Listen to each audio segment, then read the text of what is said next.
Así como al finalizar la Primera Guerra Mundial fue el fin de los imperios y en la Segunda Guerra Mundial la afirmación de los estados nacionales soberanos e independientes, hoy en día la sociedad civil se impone. De hecho, la Corte Penal Internacional es una instancia donde van los criminales de cualquier estado, incluyendo jefes de estado, si cometen delitos de lesa humanidad o crímenes de guerra. Igualmente, en materia de desarrollo y respeto a los derechos humanos, hay instancias supranacionales y tribunales supranacionales. Y allí trabajan mucho con la sociedad civil, donde es tan importante la presencia y la formación. Fundaciones como la Fundación de Emprendedores Solidarios en Venezuela, emprendedores que necesitan la economía, pero también la paz, el diálogo, la negociación. Por eso su presidente, Wilfredo Páez, está con nosotros. Esta guerra de Ucrania y Rusia ha movido a la sociedad civil y sobre todo a nivel de los pueblos remotos de Ucrania y Rusia a trabajar por la paz, por el diálogo y evitar la violencia y los conflictos, ¿no? En un mundo multipolar como el que está en el siglo XXI, la gran herramienta para el desarrollo de los países es el conocimiento y la paz.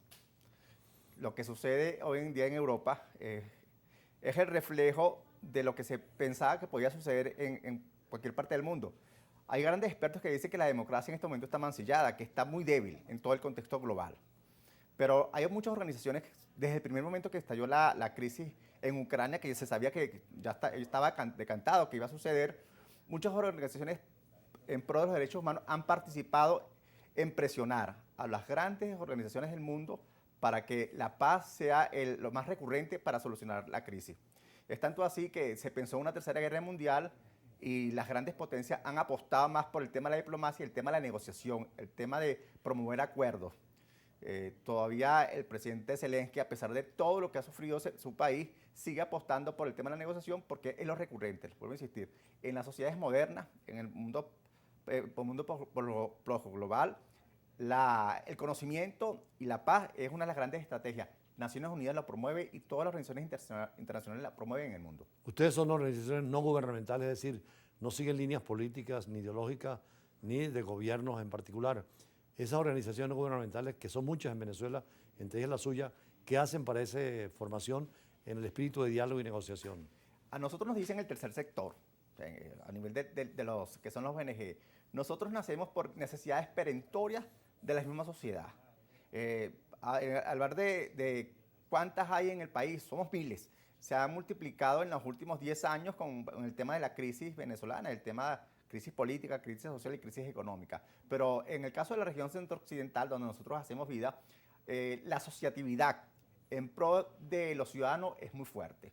Ahí podemos hablar de grandes ejemplos, no solamente de la Fundación Emprendedores Solidarios, podemos hablar de cooperativas que tienen aproximadamente ya casi 50 años, redes de salud como que funcionan en toda la región centro-occidental, programas en pro de los derechos ciudadanos, programas en pro de la formación de los valores. O sea, en una democracia que tiene fallas, hay una cosa fundamental que ha permitido permear en estos 25 años de Venezuela.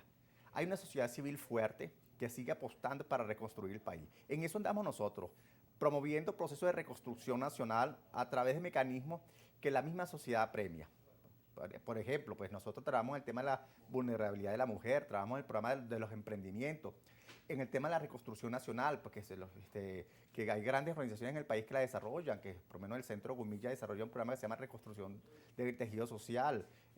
Hay ONG que se dedican al tema de la justicia transnacional. Pues, hay mucha gente que estamos haciendo grandes cosas, pequeñas cosas, pero grandes cosas para que el país pueda salir adelante. Yo sé que muchas embajadas en Venezuela acreditadas tienen interés en ayudar, en fomentar la existencia de estas organizaciones no gubernamentales.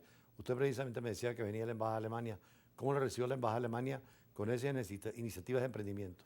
Bueno, nosotros el sábado cumplimos 19 años de fundado, 23 de abril del año 2003 iniciamos. Por primera vez en muchos años buscamos financiamiento porque siempre las ONG se autofinanciaban, pues, pero en el tema de la crisis humanitaria muchas organizaciones gubernamentales han buscado financiamiento. En el caso de la Embajada de Alemania, ¿por qué buscamos ahí y no en otras embajadas? Pues nosotros trabajamos en el tema del emprendimiento y el tema de democracia y esa organización, esa embajada, pues tiene años financiándonos, no en Venezuela, en muchas partes del O mundo. sea, ellos colaboran, como también la Unión Europea, la Embajada de Gran Bretaña, siempre que sean programas y proyectos que vayan al beneficio de la comunidad y con mucho acento en lo humanitario y también en lo ecológico. tres áreas fundamentales. El tema ambiental, la autosustentabilidad es muy importante para las grandes embajadas. El dos, el tema de la democracia, pues fortalecer la democracia, pues porque decía inicialmente que en el mundo la democracia tiene debilidad. Sigue siendo la más perfecta en este momento como sistema, pero tiene debilidad que hay que buscar reforzar. Y tercero es el tema del fortalecimiento de los derechos civiles, que abarca muchas cosas, el tema de los derechos humanos, el tema del emprendimiento, el tema de los derechos civiles como tal de la mujer. La educación, por ejemplo, que ustedes están también abocados al tema de esa educación que es intermedia, que es profesional. ¿Qué actividades hacen ustedes en eso? Tomando en consideración que en Venezuela se han desplazado entre 6 a 7 millones de venezolanos, muchas de las manos calificadas del país se fueron. Muy poca gente calificada quedó en el sentido de los oficios.